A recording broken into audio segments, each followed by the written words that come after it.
Friends, তোমরা কেমন আছো? আশা করি সকলে ভালো আছো, আমিও ভালো আছি। তো দেখতেই পাচ্ছ আজকে অনেক কিছু রান্না টান্না নিয়ে চলে এসেছি তোমাদের সামনে।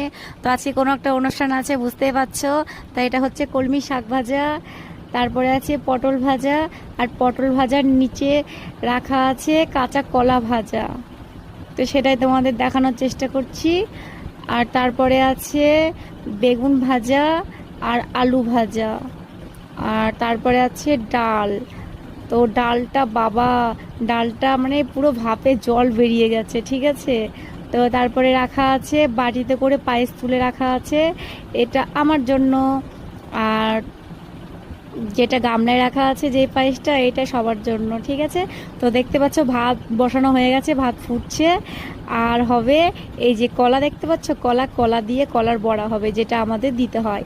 তো এই যে কলা পুরো মানে আটা চিনি সব কিছু দিয়ে আর কি মাখানো হয়ে গেছে।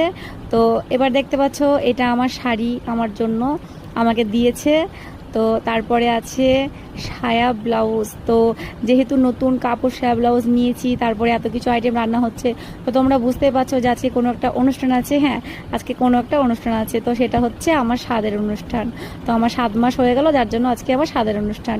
তো চলো এখন আমি স্নান করে রেডি হয়ে আসি তোমাদের সামনে, তারপরে বাকি ভিডিওটা করছি। তো দেখো আমি রেডি হয়ে চলে এসেছি অলরেডি, কাপড় সায়া ব্লাউজ পরে। তো সবাই খুব তাড়াহুড়ো করছিল, যার জন্য তাড়াতাড়ি খেতে বসে পড়েছি। তো এই যে আমাদের আবার মাছ মাংস দেয় না, নিরামিষ দেয় স্বাদে, ঠিক আছে। তো চলো সবাই আমাকে অনেক অনেক আশীর্বাদ করো যেন আমার ঘরে একটা লক্ষ্মী আসে। তো চলো টাটা, আর সবাইকে আমার তরফ থেকে নমস্কার।